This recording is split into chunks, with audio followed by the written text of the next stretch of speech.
Not sure anybody else will be coming, but if they are, they're late, and that's their problem, not ours. I'm Michael Simons. I work in the press office here at the Attorney General's office.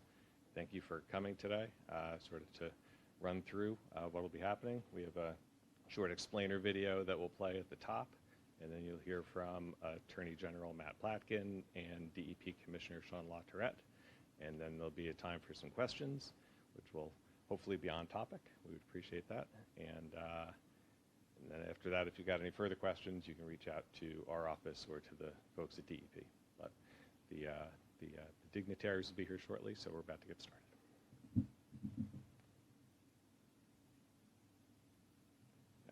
I'm checking on a physical press release.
All right, so we will get started. As I mentioned, we'll start with a short explainer video, and then remarks will begin.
Thank you. With that, Attorney General Matthew Platkin. Thanks, Mike. Morning. Thank you all for attending today, and I'm honored to be here alongside our Department of Environmental Protection Commissioner Sean LaTourette, and I'm proud to announce that we've come to an agreement to resolve our lawsuit against Solvay Specialty Polymers USA LLC. Under this agreement, Solvay will clean up per- and polyfluoroalkyl substances, also known as PFAS, and compensate the public for natural resource damages in the drinking water in a 37 square mile area around Solvay's chemical facility in West Deptford, Gloucester County. This settlement is historic for two reasons. First, it involves financial commitments of nearly $393 million, making it the largest financial package for cleaning up a single contaminated site and along with associated natural resource damages in New Jersey history. And second, it's the next step in New Jersey's national leadership regulating these toxic forever chemicals. And under Commissioner LaTourette's leadership, along with Governor Murphy throughout the administration, this has been a top priority. I'll explain the legal agreement, and Commissioner LaTourette will explain the details of the testing and cleanup. and we are truly proud to present this agreement to you and to the public today. PFAS are toxic chemicals used to make products that are stain resistant, waterproof, and non-stick. They have been used in products such as Teflon, Scotchgard, clothing, and cosmetics. And they pose significant threats to human and animal health and safety for several reasons. First, PFAS are forever. They don't break down, they persist in the body and the environment, and they accumulate in the body over time. Second, PFAS are highly mobile. Once released into the environment, they can contaminate drinking water at long distances. Third, PFAS are dangerous. They're toxic at low levels in drinking water, and they are associated with serious health conditions such as liver damage, immune system suppression, and decreased response to vaccines. These dangers are why, as I said, in September of 2018, New Jersey became the first state in the nation to adopt a maximum contaminant level of 13 parts per trillion for PFNA in drinking water. This was the strictest such standard in the nation. These dangers are also why, in March of 2019, DEP issued a statewide directive to companies responsible for PFAS contamination in New Jersey, ordering them to fund millions of dollars in assessment and cleanup efforts because of their chemicals were showing up in tests all over the state. One of those companies was Solvay. This brings us to November of 2020, when my office and DEP sued Solvay for discharges of PFAS and other dangerous chemicals from its West Deptford manufacturing plant. These included PFAS air emissions and dumping into water, and caused widespread contamination of natural resources near the plant, including drinking water supplies. The complaint sought to compel Solvay to do several things: to stop releasing hazardous substances in our air, surface water, and groundwater, to promptly and thoroughly investigate and remediate the extent of its pollution, to protect drinking water sources, to restore the natural resources it damaged, and to publicly disclose information regarding the health and environmental impacts of its operations. And with the settlement that we are announcing today, Solvay will do those things, and it will do its part to clean up the contaminated PFAS contamination that it's caused in drinking water in South Jersey. Specifically, Solvay has agreed to do the following. First, it will clean up contamination at and around its West Deptford site, including groundwater, surface water, and soil contamination with PFAS and other pollutants. It will also sample for PFAS and other pollutants within the West Deptford area, including the surrounding area around the Solvay facility, so that it can provide treatment to contaminated wells. Solvay will be required to post $214 million to guarantee that DEP will have access to sufficient financial resources to complete the cleanup should Solvay fail to meet its ongoing remedial obligations. And for 6 years after the settlement, Solvay will remediate not only to PFAS standards New Jersey has already set, but to any new, more stringent standards adopted by either New Jersey or the federal government. Second, Solvay will pay DEP $100 million to address PFAS in certain public water systems, as well as private potable drinking water wells. Affected public wells are in Belmar, Brooklawn, East Greenwich, Gloucester City, Gibbstown, Mount Royal, Paulsboro, Westville, and Woodbury City. Affected private wells are in West Deptford, Logan, Deptford, Greenwich, and Swedesboro. So you can see the extent of the impact. Third, Solvay will also be required to compensate New Jersey, and this is important, for the natural resource damages in the amount of $75 million. This payment is in addition to the environmental cleanup obligations that Solvay is also assuming, and is intended to account for injuries to, as well as the lost value of, the natural resources due to Solvay's discharge of hazardous substances. These funds will be used for natural resource restoration projects to be identified, and that will be pursued in close collaboration with the affected communities. And finally, Solvay will pay $3.7 million to compensate DEP for its past direct costs in addressing Solvay's contamination. There are lots of details and lots of work that go into an agreement like this, and Commissioner Latourette will explain more of those technical aspects in a second. The agreement will be published in the State Register in August, when it will be subject to a 60-day public notice and comment period. We are truly grateful to all of you for helping us get the word out and to get people's questions answered. This settlement is historic.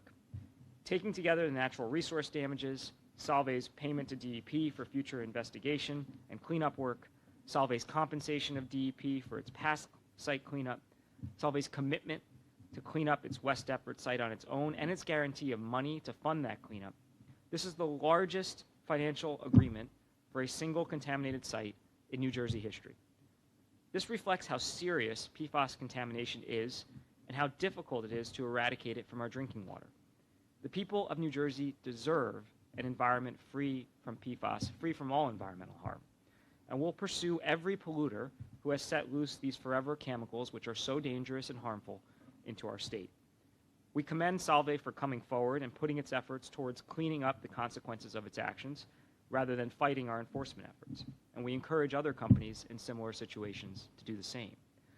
Today's settlement, plain and simple, means that people of New Jersey will have a cleaner state in a faster fashion.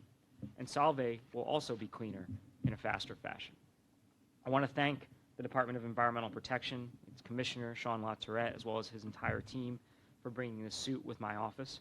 I also want to recognize the outstanding work of our litigation team that made this possible.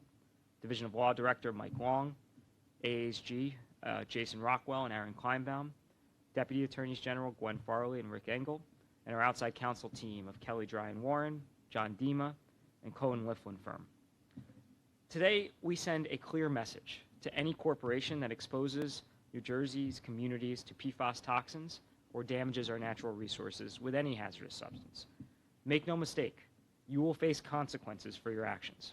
It is now my honor to introduce the Commissioner of the Department of Environmental Protection, Sean LaTourette. Thank you for those remarks, General, for the work that you and your team, with the assistance of our outside counsel, have done to help deliver this settlement. I want to be clear about a few things. Our PFAS challenges in New Jersey are deep, they are significant, and they won't be resolved by this one action alone. What this action proposes to do is to help us to better characterize, to investigate and clean up one of our most severe areas of significant PFAS impacts. To be clear, Solvay, in the operations of its facilities for over 30 years, discharged PFAS chemicals as well as other hazardous substances. And they rebuffed the Department of Environmental Protection's orders to clean up their mess. That is not acceptable. And it was only after we bring a statewide directive further ordering their action, and after we file litigation and fight in the courts for several years with the help of our attorneys, that we get to this point. It should not take that much. We should all do what my grandmother impressed upon me as a kid, which is to leave the place better than you found it. That is the obligation of Solvay. That is the obligation of every actor whose activities contaminate our environment. Because we don't just protect our environment to preserve natural beauty and furtherance of conservation. We protect our environment in order to protect people's health. And when pollution runs amok, we find ourselves grappling with getting dangerous chemicals out of our water and away from our kids. And it should not have to take a years-long enforcement action to bring a responsible party to the table. But if that's what it takes, that's what we will do. Because what we cannot accept are circumstances that endanger the health and well-being of the residents of our state. And thankfully, we have a multi-pronged, multimedia approach to ridding New Jersey of its PFAS challenges. Now, that's going to take a long time. And we've been in the works on this mission for several years. And it's thanks to the work of incredible scientists like Dr. Gloria Post, who leads our efforts to study these issues, who works not just with us, but nationally to improve the lives of others. And our team in our water resource management offices that have set the most stringent standards to remove PFAS from drinking water, setting a model for the entire nation. We have an approach to remediating soils in at this site and others that is the strongest in the country, because we believe that folks who contaminate our environment must be held accountable. Now, this settlement, which is proposed today and that we'll make available for folks to comment upon in advance of its publication in the Register, it is the beginning of a lot of work ahead.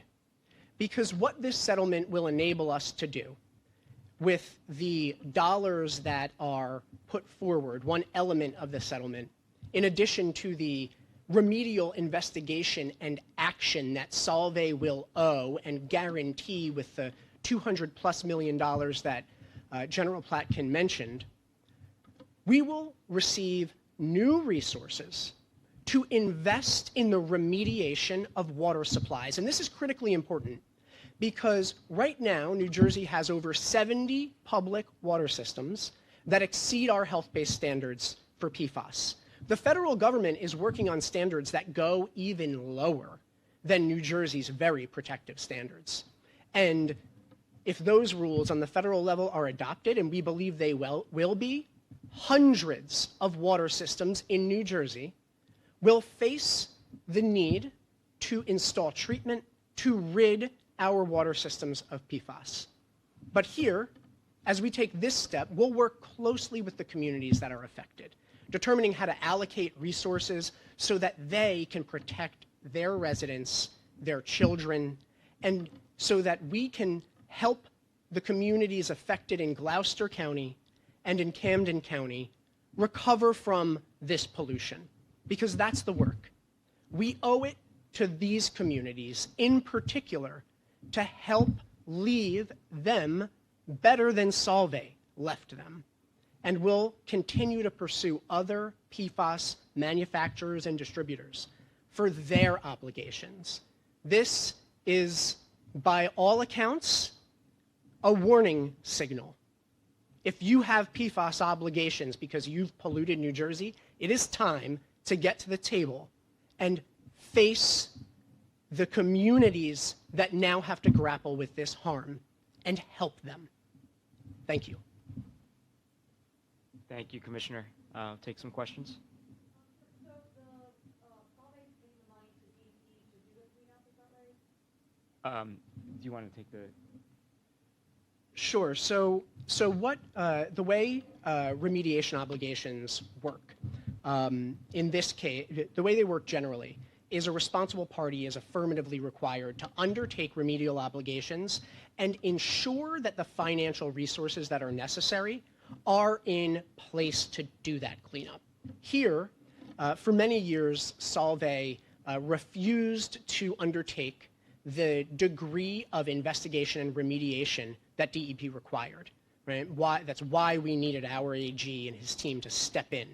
Now, what we are able to do now that Solvay has come to grips with its obligations, we are able to ensure that they conduct the remediation under our oversight and what would materialize as a judicial consent order, and that they post a financial guarantee effectively to make sure the money is there to do it, so that we don't face a situation where a company absconds and the public is left holding the bag. So Solvay will complete the remediation. Solvay will also pay back the state for its use of public funds, taxpayer funds, that were expended to protect people from their mess. So that is another element of the remediation cost. But the money's just to make sure that they do the job, and then if they don't, then if that money then needs to be completed? Correct. And thank you, Commissioner. And there's, just to be clear, there's 4 different buckets of money. There's the $214 million, which will cover what the Commissioner just described. And it should be noted, there's in the settlement, there is an annual review of that $214 million. If the settlement, or if the costs of remediation increase, then that number, effectively the security that they have to post, increases.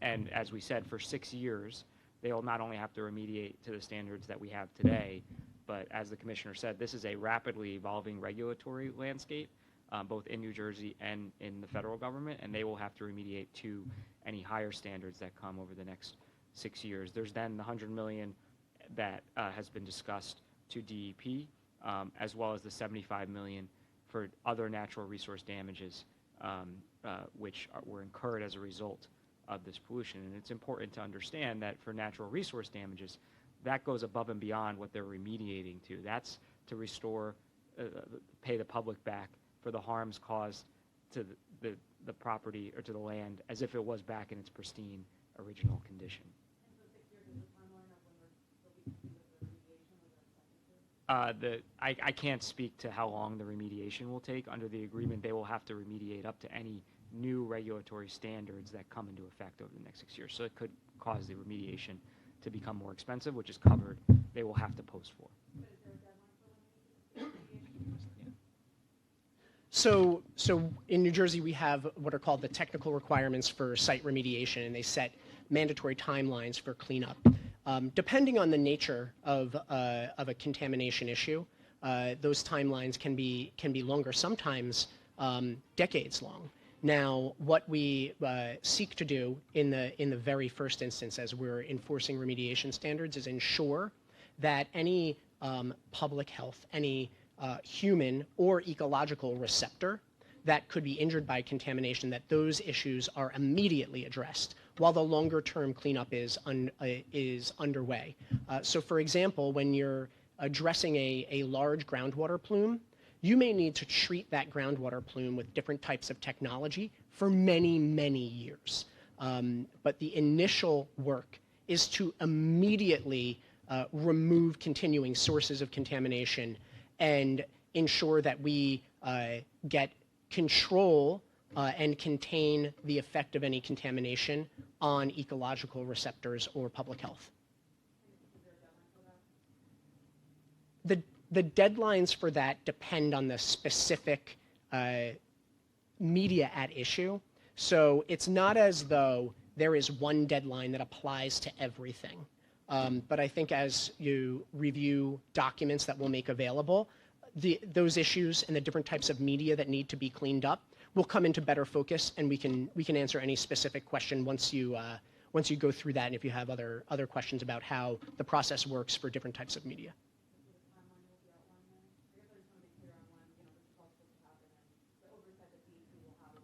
Yeah, so what DEP will do is continually review what the process of the cleanup and its progress to being complete. And what you need to do in remediation oftentimes is, as you get one element going, you see how long it takes, you see if the area that needs to be remediated is a little bigger than you originally thought. So it's a very iterative process, which is why it escapes one very concrete end date. Because if you find more, you keep going. What precipitated this settlement, given Solvay's refusal to cooperate with DEP in the past, and all of a sudden they are? So why the change of heart? I can't speak for them. I think it's been clear that both on the DEP, but also in our office in the Department of Law and Public Safety, we have made clear that on behalf of the state of New Jersey, we're going to litigate these cases and hold folks accountable. And I think that's a lesson not just for Solvay, but for everybody who may face liability for PFAS exposure or any hazardous substance. These are not things you can just kick the can on and we're going to forget about. We are fighting tooth and nail to make sure that the residents of this state are made whole and are protected from the impact of their hazardous substances. Question to the Commissioner is, can you put the Solvay, the contamination here in a statewide context in terms of its extent and its nature? I mean, is this the most severe case of That's John. That's a really great question, and I appreciate that. So there's multiple things that are happening across the landscape of dealing with PFAS. Right. This is a really unique challenge, not just in New Jersey, but in every state around the country, and is also an issue in many other parts of the world. And so the confluence of two things I think is important to note. So there is the way that PFAS, given the nature of the contaminants themselves, continue to circulate throughout the environment. They're very diffuse. They're issues of very diffuse contamination that affect our entire country because PFAS is in so many products. It gets disposed of in landfills, for example. Landfills leach, PFAS can leach out of them, and then that leachate can enter waterways, and it's in the water cycle, right? Much like it's in all of our blood serum, right? From the Teflon pans, and if your grandmother was anything like mine, she sprayed that Scotchgard all over the place, right? So it's everywhere.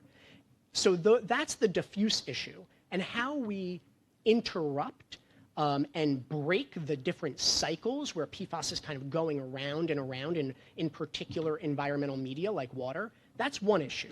Then there is what we are dealing with here, which is much more acute. In West Deptford and the surrounding area, we have a particular PFAS contamination hotspot. And it's with a primary contaminant that is very unique to New Jersey in many ways, because Solvay manufactured PFNA.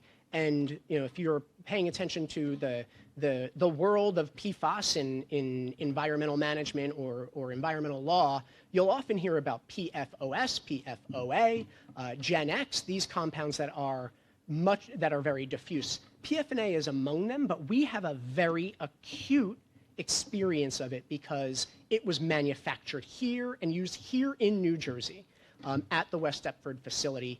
And so that is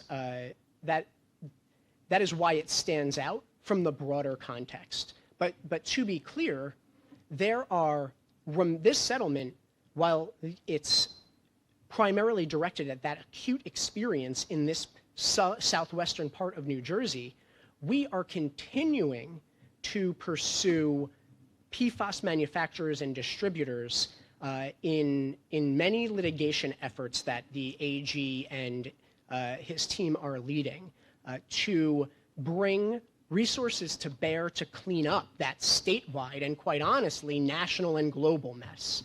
And so these two things are happening at the same time. They're related to one another. I'm hoping that answers your question, or if you have more, happy to talk. Well, I just want to follow up also on, you mentioned a number of communities, public and private water systems that are affected here. So are you saying that the PFAS levels, or perhaps, I don't know what kind of PFAS, but PFAS levels in those communities, in those systems, but whether they be public water systems or private wells, exceed the current New Jersey maximum contaminant? Yes, unquestionably. Right? There's over 70 water systems that have exceeded New Jersey's maximum contaminant level last time I checked, and we can update that number to be more precise. Yes, and in addition, there is a very broad area within these communities in mostly Gloucester County, but also in the southern part of the southwestern part of Camden County that have private well impacts as well. And so there has been over the years a refusal by Solvay to address the full spate of those impacts because it is tried and true practice of any defendant in a case like these to say, oh, well, it's not me, it's that other person who also made a mess, or that other company. It's not my stuff, it's their stuff. And we can spend a decade fighting about what proportion of the mess is yours, but it's yours. And so what Solvay is coming to terms with is the fact that there is a very discrete acute area that is highly associated with their contaminants. Does it include others? Perhaps. Right? But this area that we're going to provide relief to with this proposed settlement, if it's ultimately adopted, it also includes areas that have been disputed by Solvay, saying, oh, this really isn't ours. So we do believe that we're getting a really good reach geographically to help the communities that are most affected. And that's what some of this financial assistance will do. It certainly won't address every PFAS issue in this area of the state, and certainly not statewide. But we've got to look at the full panoply of what we're doing, right? We are bringing to bear considerable resources on water infrastructure improvement. Governor Murphy last year launched the Water Infrastructure Investment Plan, or WIP, as you know, and we're bringing these resources together with those to help these communities get the job done. So it's an all of the above approach. What's the current danger of any of the West Deptford communities within the When you say the current level of danger? Yeah, like what's the impact on the community right now? So, May not be drinking the water? no, I wouldn't. First of all, I wouldn't say that. And I think risk communication is really important here. We have in place the most protective standards for drinking water in the state of New Jersey. And when a system exceeds that MCL, I mentioned the 70 or so, the DEP works directly with those water systems in order to get them into compliance. And that can happen many different ways, through the addition of treatment control technology on wells or other sources, and to help remove that contaminant. And there's many other mixed methods for achieving compliance. Right now, West Deptford has put in place some of the treatment that is necessary, and part of the effort here in getting these resources from Solvay, if the settlement is fully adopted, would be to help the communities recoup some of those costs, because what's happening is the cost of cleaning up this mess is being foisted upon with no regard to the lived experience of the people in this community that end up having to pay higher water rates. And that's fundamentally unfair. I want to thank you all for coming. I'll just conclude with the following. As the commissioner said, this is a historic settlement. It's the largest single-site settlement in the history of the state. This company is going to pay a lot of money to get things right here, but it's one piece of what we're doing. It is one of a series of litigations that our office, along with DEP, are currently fighting and will continue to fight. And everybody who's a part of those other cases should see this and understand that they need to get to the table and resolve it, or we will fight them tooth and nail. And it's also part of a broader regulatory effort led by the commissioner under Governor Murphy's administration to make sure New Jersey is the safest state in the country in combating these contaminants. Thank you very much.